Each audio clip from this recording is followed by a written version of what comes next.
Au nom du Père et du Fils et du Saint-Esprit, la paix soit avec vous. Et avec votre esprit. En ce soir, frères et sœurs, de la fête de tous les saints, notre cathédrale prend davantage encore que d'habitude sa stature de figure de la Jérusalem céleste. C'est ainsi que ceux qui l'ont construite l'ont voulu, comme un signe au milieu de notre monde, au milieu de notre ville, de la montagne de Dieu, de la Jérusalem où tous les saints sont rassemblés et où nous sommes appelés à avoir part avec eux à la vie éternelle. C'est pourquoi, tout à l'heure, pendant les vêpres, les reliques des saints qui sont conservées dans cette cathédrale sont entrées en procession pour manifester cette grande famille des saints qui nous ont précédés et qui nous accompagnent par leur intercession et qui nous soutiennent de leur exemple. Tous ensemble, rassemblés dans cette nef ou en communion avec nous grâce à la télévision catholique Cathéo ou à Radio Notre-Dame, tous ensemble, frères et sœurs, rendons grâce à Dieu pour ce qu'il a fait dans le cœur, dans l'âme, de tant et tant de saints et de saintes à travers le temps. Rendons grâce à Dieu pour ce qu'il veut faire, pour ce qu'il fait en chacun de nous, que nous savons voir ou que nous ne savons pas voir. Prions les uns pour les autres aussi. Confions-nous ensemble à l'intercession de tous les saints pour qu'elle nous aide à nous ouvrir toujours davantage à la miséricorde de Dieu et à avancer d'un pas allègre vers sa Jérusalem. Préparons-nous donc à célébrer tous ces mystères en reconnaissant que nous sommes de pauvres pécheurs, que Dieu convertit sans cesse. Je confesse à Dieu Tout-Puissant, je reconnais devant mes frères que j'ai péché en pensée, en parole, par action et par omission. Oui, j'ai vraiment péché. C'est pourquoi je supplie la Vierge Marie, les anges et tous les saints, et vous aussi, mes frères, de prier pour moi, le Seigneur, notre Dieu. Que Dieu Tout-Puissant nous fasse miséricorde, qu'il nous pardonne nos péchés et nous conduise à la vie éternelle.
Gloria in excelsis Deo.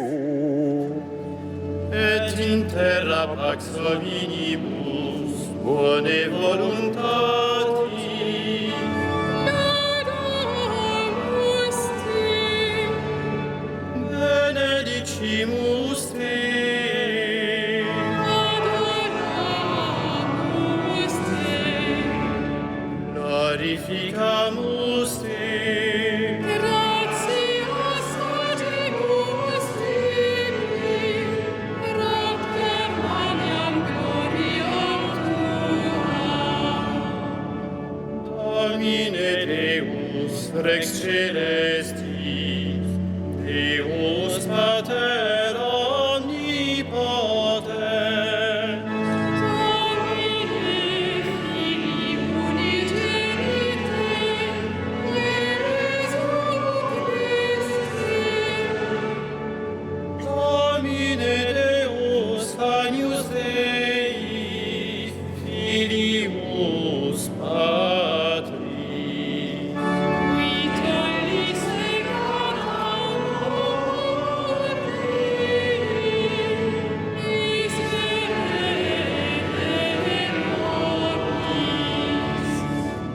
qui tollis peccata mundi, suscipe precationem nostra. qui sedes ad exteram Patris, miserere nobis. Oniam tu solus sanctum, Tu solus Dominus, tu solus altissimus, Iesu Christe, quam Sancto Spiritu, in gloria Dei Patris.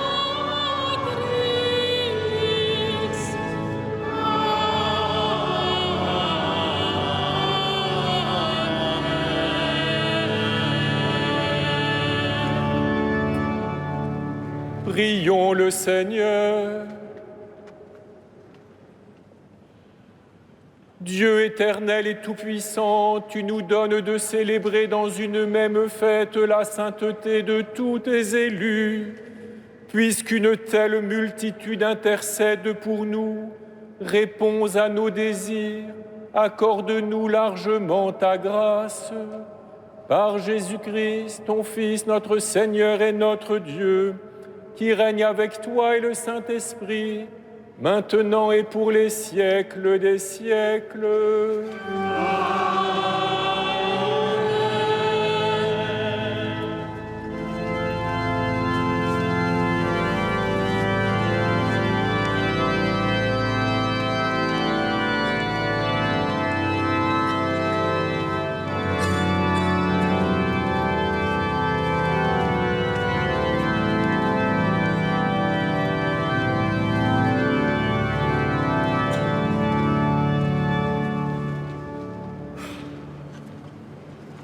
Lecture de l'Apocalypse de Saint Jean.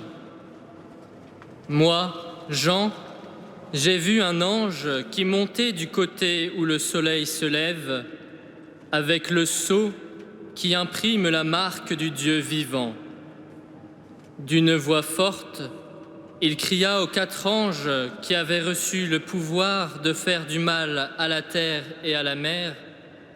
Ne faites pas de mal à la terre, ni à la mer, ni aux arbres, avant que nous ayons marqué du sceau le front des serviteurs de notre Dieu.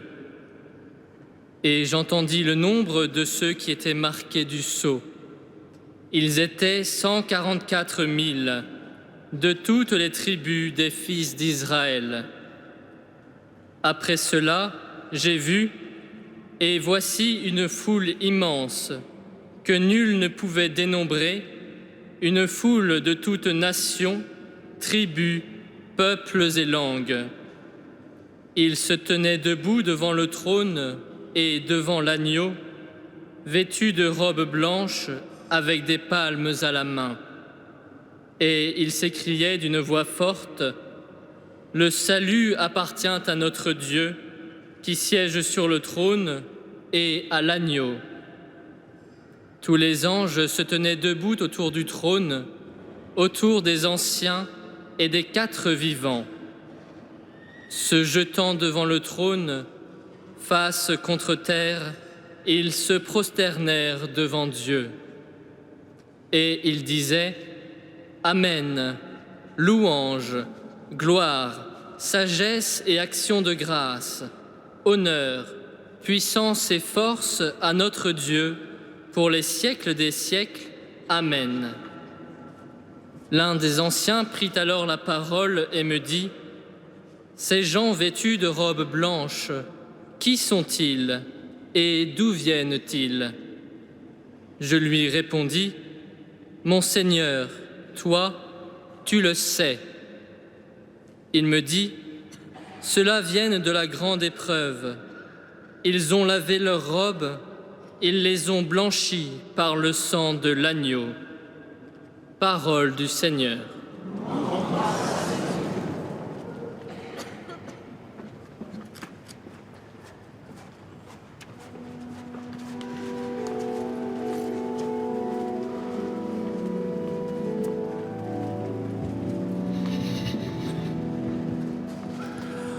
Voici le peuple immense de ceux qui t'ont cherché. Voici le peuple immense de ceux qui t'ont cherché. Ô Seigneur, le monde et sa richesse, la terre et tous ses habitants, c'est lui qui l'a fondé sur les mers et la garde inébranlable sur les flots. Voici le peuple immense de ceux qui t'ont cherché. Qui peut gravir la montagne du Seigneur et se tenir dans le lieu saint? L'homme au cœur pur, aux mains innocentes, qui ne livre pas son âme aux idoles.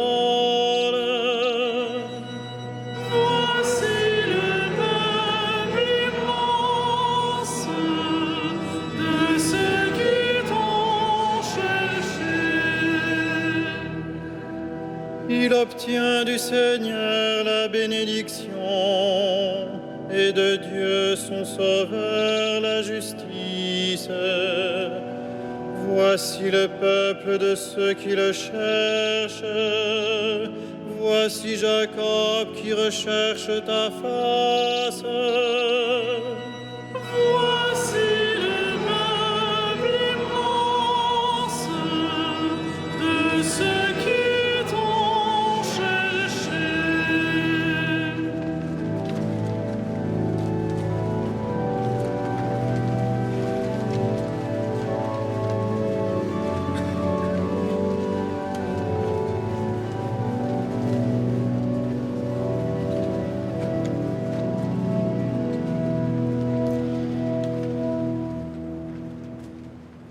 Lecture de la première lettre de Saint Jean. Bien-aimés, voyez quel grand amour nous a donné le Père pour que nous soyons appelés enfants de Dieu, et nous le sommes. Voici pourquoi le monde ne nous connaît pas, c'est qu'il n'a pas connu Dieu. Bien-aimés, dès maintenant, nous sommes enfants de Dieu, mais ce que nous serons n'a pas encore été manifesté.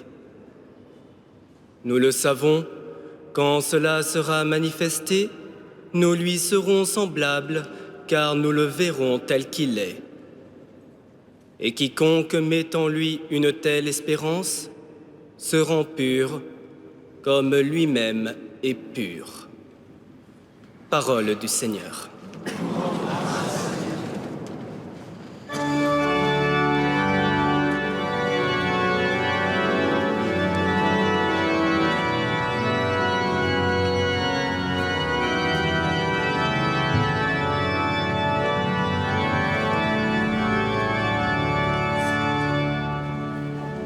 Alléluia, Alléluia, Alléluia. Alléluia, Alléluia, Alléluia.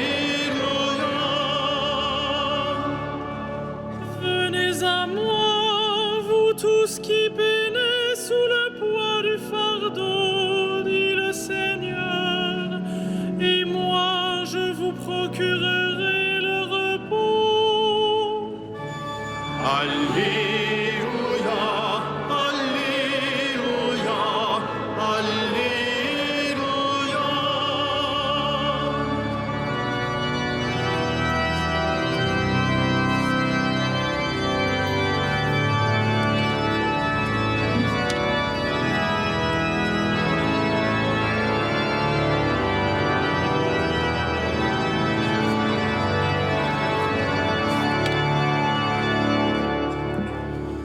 Le Seigneur soit avec vous.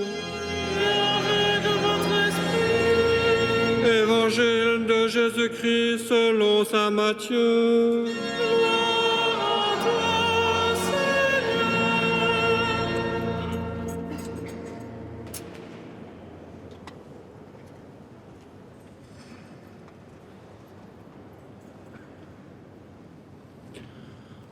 En ce temps-là, voyant les foules, Jésus gravit la montagne. Il s'assit et ses disciples s'approchèrent de lui. Alors, ouvrant la bouche, il les enseignait. Il disait : Heureux les pauvres de cœur, car le royaume des cieux est à eux. Heureux ceux qui pleurent, car ils seront consolés. Heureux les doux, car ils recevront la terre en héritage. Heureux ceux qui ont faim et soif de la justice, car ils seront rassasiés. Heureux les miséricordieux, car ils obtiendront miséricorde. Heureux les cœurs purs, car ils verront Dieu. Heureux les artisans de paix, car ils seront appelés fils de Dieu. Heureux ceux qui sont persécutés pour la justice, car le royaume des cieux est à eux. Heureux êtes-vous si l'on vous insulte, si l'on vous persécute, et si l'on dit faussement toutes sortes de mal contre vous à cause de moi. Réjouissez-vous, soyez dans l'allégresse, car votre récompense est grande dans les cieux. Acclamons la parole de Dieu. Louange à toi, Seigneur Jésus.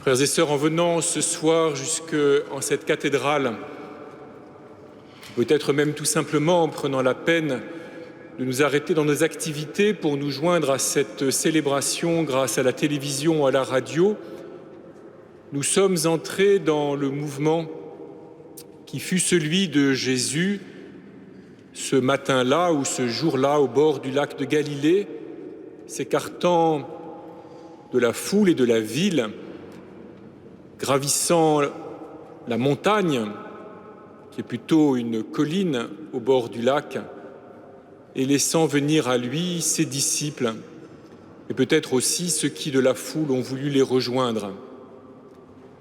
En venant dans cette cathédrale, sa grande nef et son chœur, ses vitraux, les statues qui ornent ses façades et ses chapelles nous l'indiquent, les reliques même qu'elle contient, tout cela nous l'indique.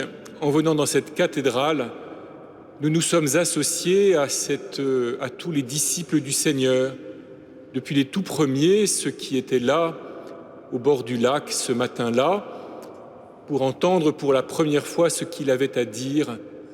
Et puis tous ceux qui, au fil des temps et des siècles, à travers tout l'espace aussi, se sont approchés pour écouter ce que le Seigneur Jésus avait à leur dire. Et nous avons entendu en ce jour de la fête de tous les saints ces paroles que nous connaissons bien, ces paroles étonnantes qui ne sont pas des commandements ou des préceptes, même si dans la suite de son discours, Jésus donnera des sortes de commandements qui ne sont pas non plus des descriptions, des histoires ou des prédictions, même si Jésus pourra, dans la suite de son enseignement, raconter des histoires et peut-être même livrer quelques prédictions, quelques vues sur l'avenir, et des paroles donc étonnantes qui sont plutôt des promesses.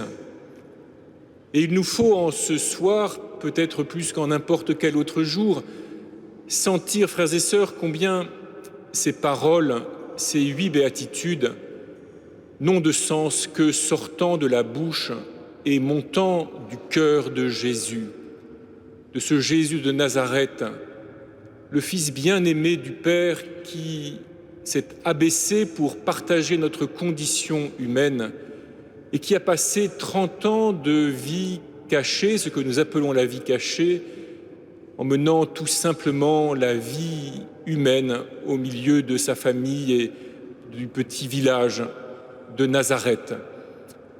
Lorsque, pour la première fois, avec une solennité particulière, il enseigne, ces premiers mots sont donc ces promesses que nous avons entendues. Heureux les pauvres de cœur, heureux les doux, heureux ceux qui pleurent, heureux les miséricordieux, heureux ceux qui sont persécutés pour la justice. De n'importe quel autre homme, ces paroles seraient un mensonge, une manière plus ou moins subtile d'enfermer ceux qui ont le moins de place au soleil dans leurs conditions minorées, alors que ces paroles dites par lui, montées de son cœur, qui a vu les hommes vivre, qui s'est assimilé toute la tradition d'Israël, qui parle au nom du Père qu'il a envoyé, ces paroles sont des promesses qui font lever dans l'humanité, sur chacun de nous, sur chacune de nos existences, un horizon nouveau. Et il vaut la peine que nous réalisions aussi que, si l'évangéliste souligne que Jésus gravit la montagne et que ses disciples le suivent et viennent à lui, c'est pour mettre en parallèle ce moment avec celui du don de la loi au Sinaï. Mais précisément, Jésus ne monte pas sur une haute montagne menaçante et il ne prononce pas des paroles mystérieuses et redoutables que le peuple aura du mal à entendre, à supporter même, tellement elles sont exigeantes. C'est que le mouvement premier de notre foi, le mouvement premier de l'œuvre de Jésus, n'est pas de nous entraîner dans une ascension difficile, voire impossible, sélectionnant ainsi quelques héros, mais c'est d'abord le mouvement premier, celui de son abaissement. S'il fait monter ses disciples sur une colline, c'est d'abord parce que lui s'est abaissé pour les rejoindre.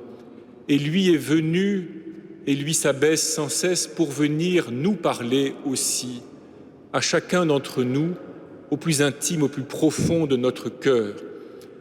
De sorte, frères et sœurs, que la sainteté, c'est-à-dire la perfection ou la qualité de la vie dans le Christ, n'est pas d'abord une série de choses à faire, un ensemble de renoncements à consentir, une série d'épreuves à traverser, même s'il y a un peu de tout cela dans nos vies, bien sûr. Mais beaucoup plus fondamentalement, la sainteté consiste à écouter ces paroles qui sortent de la bouche et qui montent du cœur de Jésus, et de les laisser résonner en nous et de prendre au sérieux ce qu'elles nous disent et ce qu'elles nous ouvrent comme horizon pour nos vies.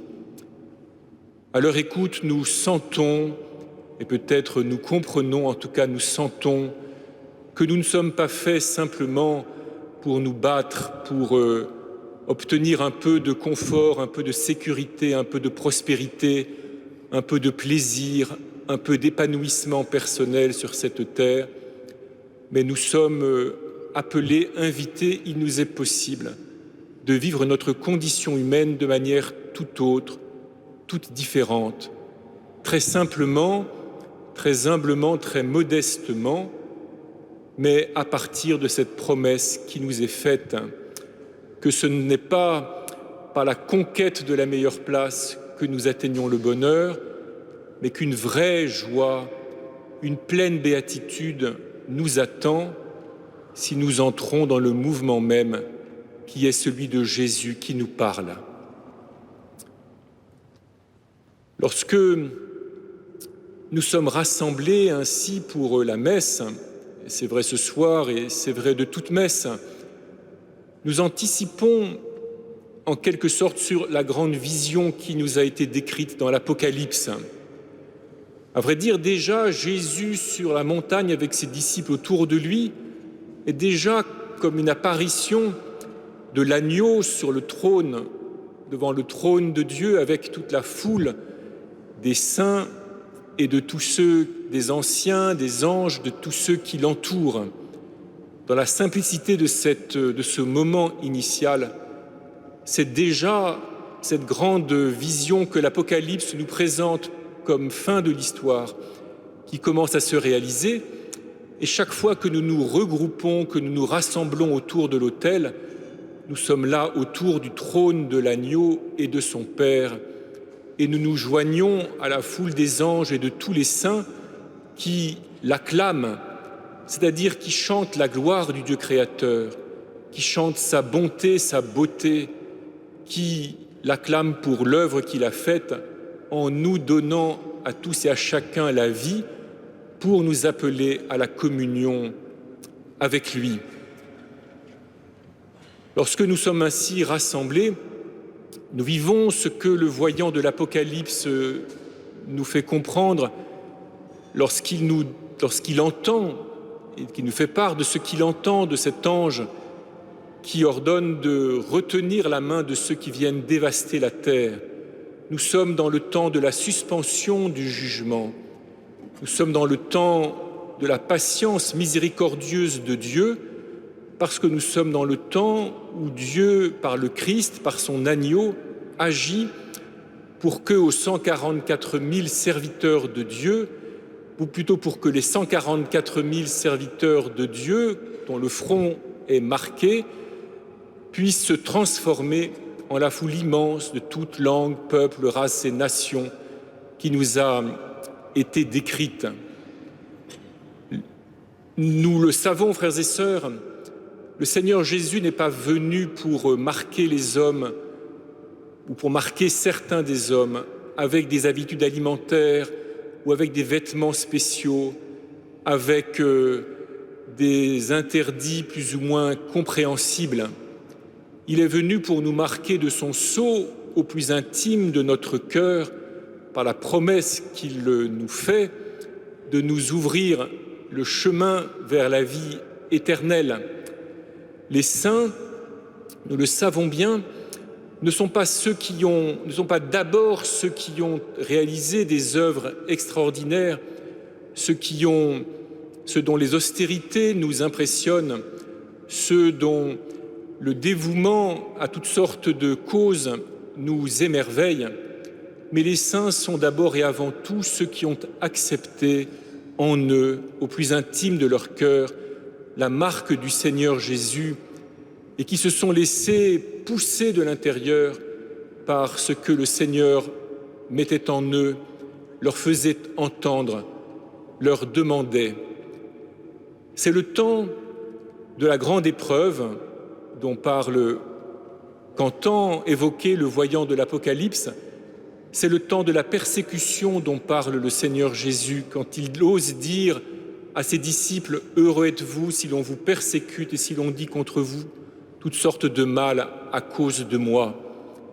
Il n'est pas nécessaire de penser là, frères et sœurs, à des persécutions redoutables et impressionnantes qui pourtant peuvent exister et existent dans l'histoire des hommes et qui ont lieu peut-être en ce moment pour tel ou tel de nos frères dans d'autres pays que le nôtre.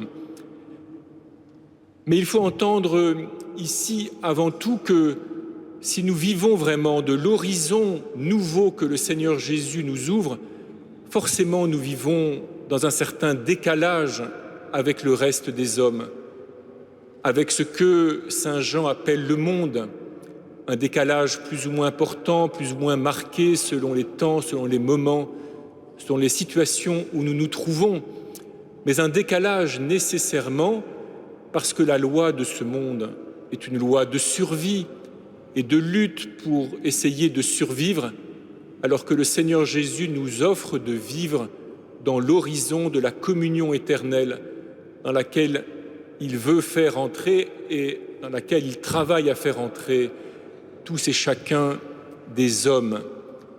Nécessairement, vivre dans cet horizon-là ne peut que susciter l'étonnement, parfois l'émerveillement, mais parfois aussi l'agacement ou la contradiction de la part de beaucoup.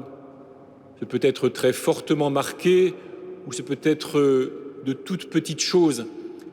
Mais les saints sont ceux qui ont accepté ce décalage, qui l'ont porté sans colère, sans orgueil, sans mépris, sans peur, sans lâcheté, sans désespérance, mais au contraire qui l'ont porté avec un cœur largement ouvert parce qu'il était dû non pas à des théories qu'ils se faisaient, non pas à des projets de rénovation sociale qu'ils auraient portés, mais avant tout à la contemplation du mouvement de Dieu qui, en Jésus, s'est abaissé jusqu'à nous, qui vient se donner à nous en plénitude dès maintenant, dans sa parole et dans ses sacrements, et qui nous entraîne dans son mouvement vers les autres ou dans l'accueil de toutes les circonstances de la vie terrestre.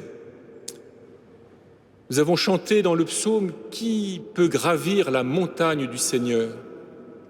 Pour le psalmiste, la montagne du Seigneur, c'est la montagne du Temple, la montagne de Sion sur laquelle se trouve le Temple.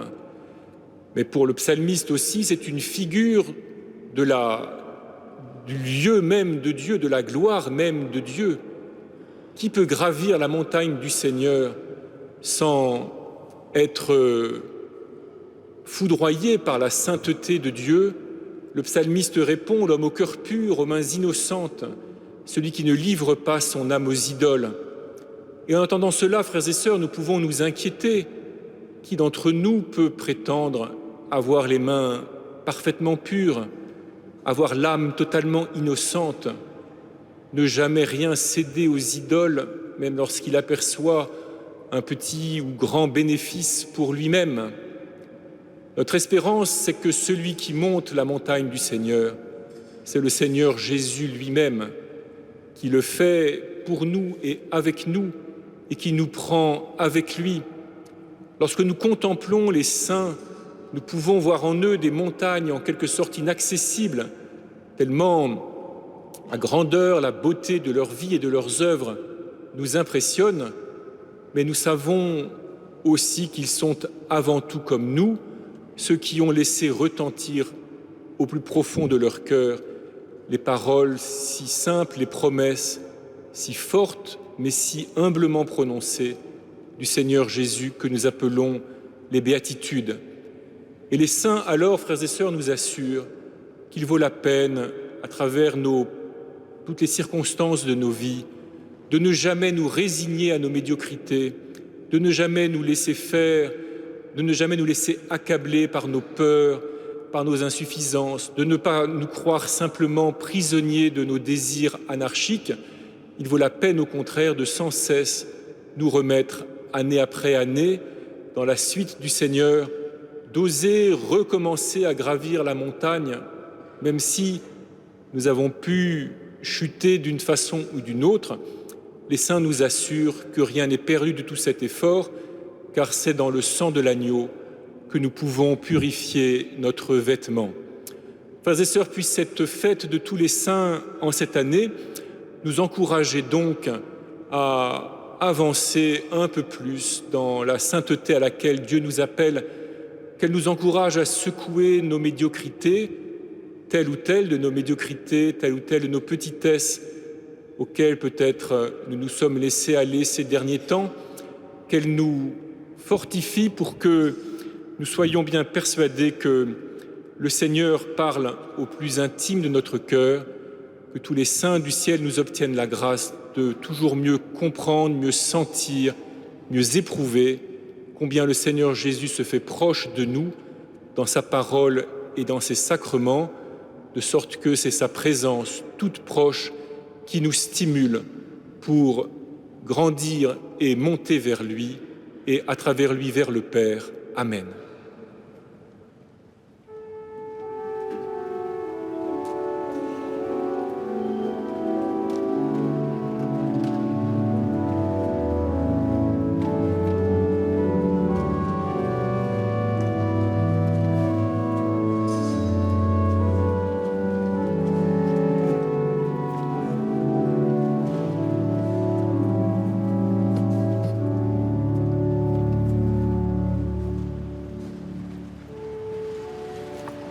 Credo in unum Deum. Patrem omnipotentem, factorem celi et terrae, visibilium omnium et invisibilium. Et in unum Dominum Iesum Christum, Filium Dei unigenitum, Et ex Patre natum, ante omnia saecula. Deum de Deum, lumen de lumine, Deum verum de Deo vero. Genitum non factum, consubstantialem Patri, per quem omnia facta sunt. Qui propter nos homines, et propter nostram salutem, descendide celis. Et incarnatus est de Spiritus Sancto, ex Maria Virgine, et homo factus est. Crucifixus etiam pro nobis sub Pontio Pilato passus et sepultus est. Et resurrexit tertia die, secundum Scripturas. Et ascendit in caelum, sedet ad exteram Patris. Et iter venturus est cum gloria, iulicare vivos et mortuos, cuius regni non erit finis. Et in Spiritum Sanctum Dominum, et vivificantem, qui ex Patre Filioque procedit. Qui cum Patre et Filio simul adoratur, et conglorificatur, qui locutus est per profetas. Et unam sanctam catholicam, et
Prions ensemble au moment d'offrir le sacrifice de toute l'Église.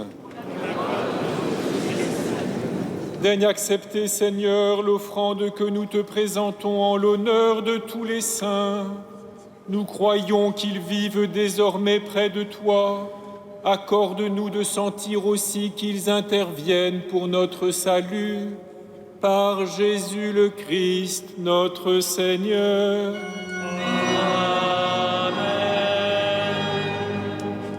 Le Seigneur soit avec vous. Et avec votre esprit, Élevons notre cœur. nous le tournons vers le Seigneur. Rendons grâce au Seigneur notre Dieu. Cela est juste et bon. Vraiment, il est juste et bon de te rendre gloire, de t'offrir notre action de grâce, toujours et en tout lieu. À toi, Père très saint, Dieu éternel et tout-puissant, car nous fêtons aujourd'hui la cité du ciel, notre mère, la Jérusalem d'en haut.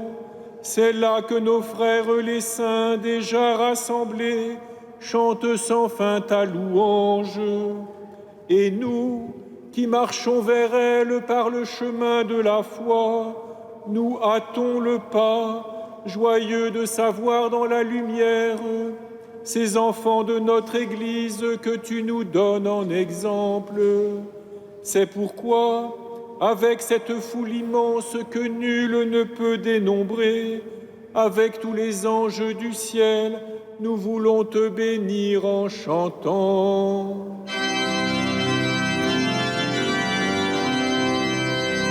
Saint, Saint, Saint, le Seigneur, Dieu de l'univers. Le ciel et la terre sont remplis de ta gloire. Hosanna au plus haut des cieux. Béni soit celui qui vient au nom du Seigneur. Hosanna au plus haut des cieux.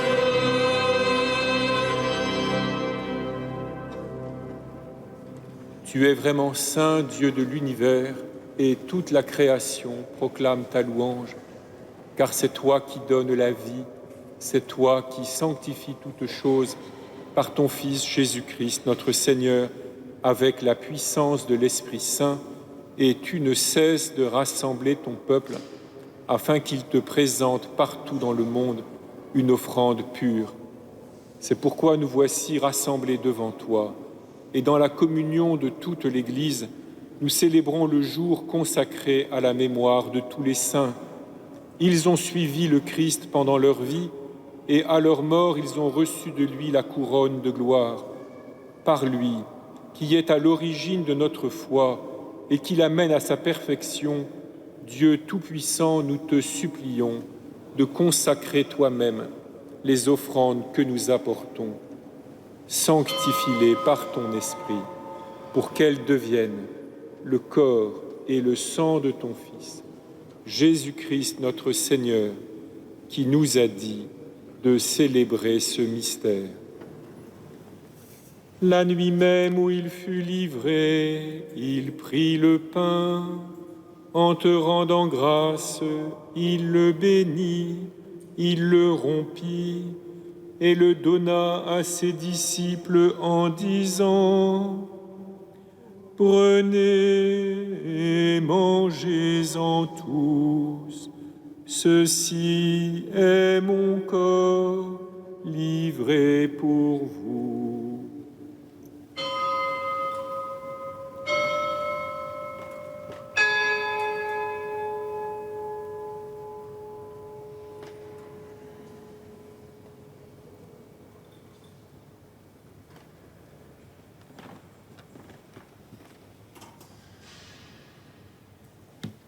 De même, à la fin du repas, il prit la coupe. En te rendant grâce, il la bénit et la donna à ses disciples en disant: Prenez et buvez-en tous, car ceci est la coupe de mon sang, le sang de l'alliance nouvelle et éternelle, qui sera versé pour vous et pour la multitude, en rémission des péchés. Vous ferez ainsi en mémoire de moi.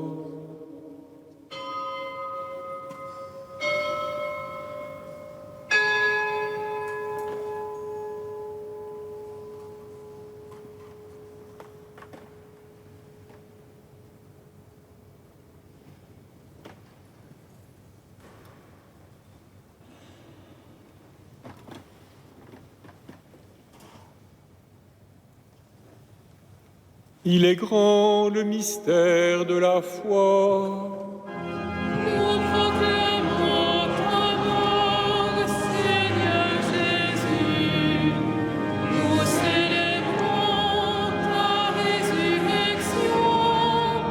Nous attendons ta venue dans la gloire. En faisant mémoire de ton Fils, de sa passion qui nous sauve, de sa glorieuse résurrection et de son ascension dans le ciel, alors que nous attendons son dernier avènement, nous présentons cette offrande vivante et sainte pour te rendre grâce. Regarde, Seigneur, le sacrifice de ton Église et daigne y reconnaître celui de ton Fils qui nous a rétablis dans ton alliance.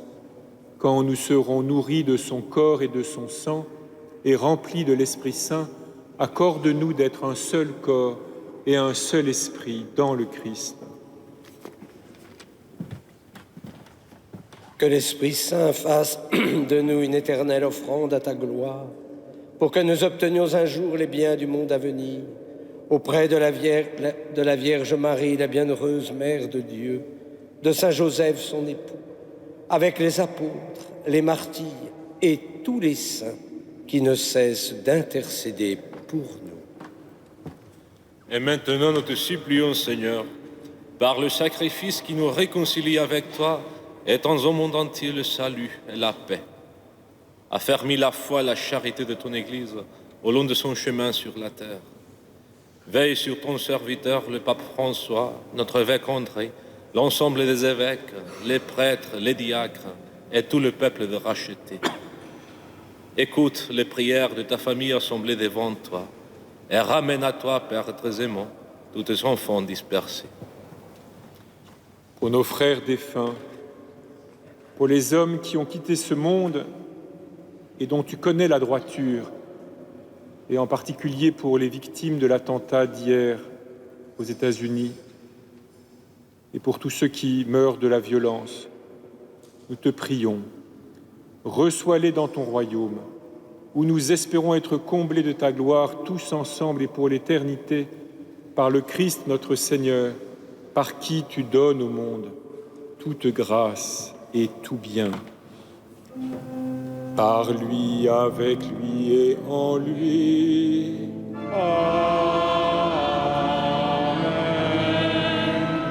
À toi, Dieu le Père Tout-Puissant, dans l'unité du Saint-Esprit. Amen. Tout honneur et toute gloire pour les siècles des siècles.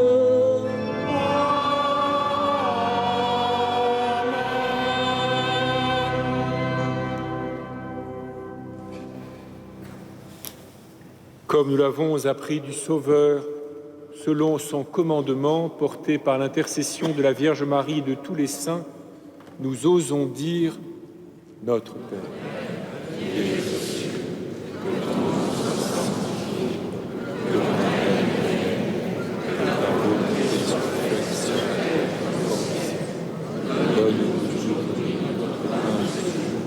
Pardonne-nous, comme nous pardonnons à ceux qui nous ont offensés, et ne nous soumets pas à la tentation, mais délivre-nous du mal. Délivre-nous de tout mal, Seigneur, et donne la paix à notre temps, Par ta miséricorde, libère-nous du péché, rassure-nous devant les épreuves en cette vie où nous espérons le bonheur que tu promets et l'avènement de Jésus-Christ, notre Sauveur.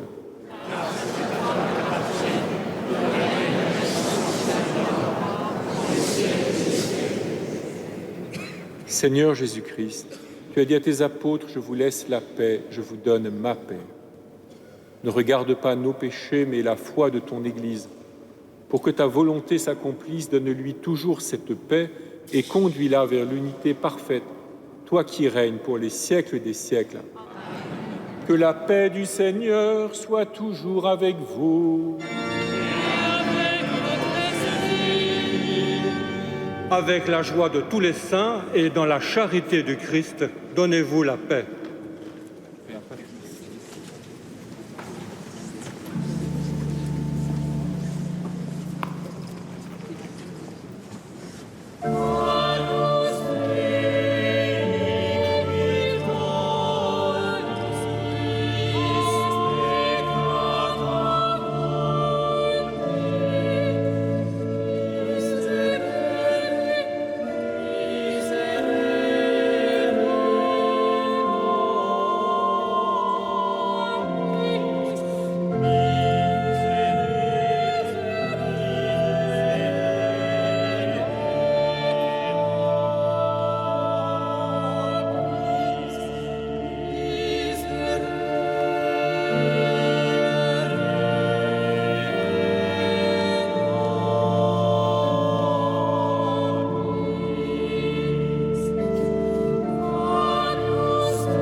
Heureux les invités au repas du Seigneur.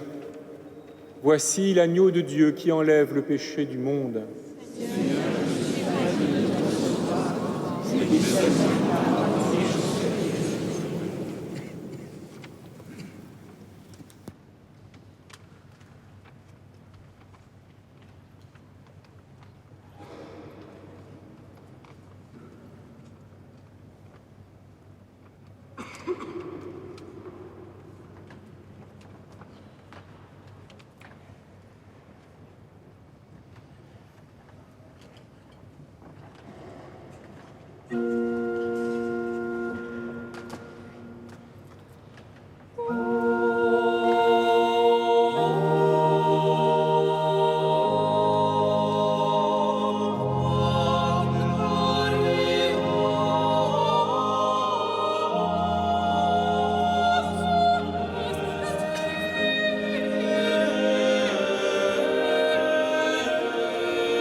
N'hésitez pas à emporter avec vous la feuille de liturgie. Je vous rappelle que demain, commémoration de tous les fidèles défunts, nous avons les messes habituelles en semaine, 8h, 9h, midi et 18h15, suivies de l'adoration. Vendredi, premier vendredi du mois, vénération donc de la Sainte Couronne d'Épines à 15h. Et dimanche prochain, 31e dimanche, c'est Monseigneur Benoît Tsinetti, vicaire général du diocèse de Paris, qui présidera la messe à 18h30 et à 17h, je commencerai un nouveau cycle de conférences intitulé « À la suite du Christ ». Je remercie la maîtrise pour cette si belle messe de Campra, la messe ad Maiorem Dei Gloriam et le O Quam Gloriosum de Victoria, sous la direction d'Yves Castagnet, qui est à l'orgue de chœur, et au grand orgue Philippe Lefebvre, que vous avez dû reconnaître parce qu'on a eu les petites cloches il y a quelques instants. Et il aime les petites cloches de son orgue.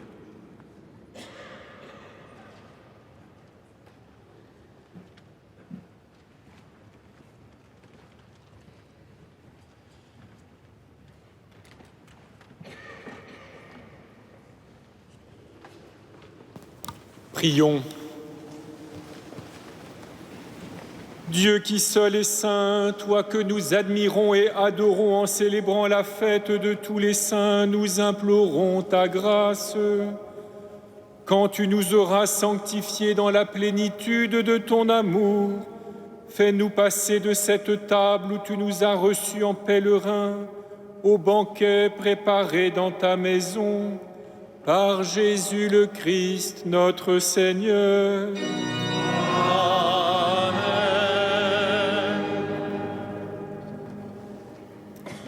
Frères et sœurs, vous aurez remarqué dans le chœur la présence de chevaliers et de dames du Saint-Sépulcre. Ils ont aidé tout à l'heure pendant les vêpres à la présentation des reliques des saints pendant la procession. Les chevaliers du Saint-Sépulcre sont les gardiens de la couronne d'épines et ils aident ici à la cathédrale, donc chaque fois que la couronne d'épines est présentée à la vénération. Je voudrais profiter de cette occasion pour les remercier pour leur fidélité et leur efficacité. Et puisse maintenant la bénédiction de Dieu que nous allons demander être pour vous un gage de l'intercession de tous les saints et renouveler notre espérance, alors que demain nous allons prier pour nos frères et sœurs défunts, que la contemplation de tous les saints du ciel nous renouvelle dans l'espérance et dans la confiance. Le Seigneur soit avec vous. Et avec votre esprit. C'est Dieu lui-même qui est la gloire des saints, leur gloire et leur bonheur. C'est lui qui vous donne part à leur fête, qu'il vous bénisse encore et toujours. Qu'il vous bénisse en vous offrant leur aide, afin que vous puissiez vous donner davantage à son service et à celui de vos frères. Amen. Toute l'Église est heureuse de savoir beaucoup de ses enfants dans la paix du ciel. C'est là que Dieu vous attend. Amen. Et que Dieu Tout-Puissant vous bénisse, le Père, le Fils et le Saint-Esprit. Amen. Permettez-moi, frères et sœurs, de confier à votre prière aussi l'Assemblée des évêques qui va s'ouvrir à Lourdes vendredi matin. Allez dans la paix de Christ, Nous rendons grâce à Dieu.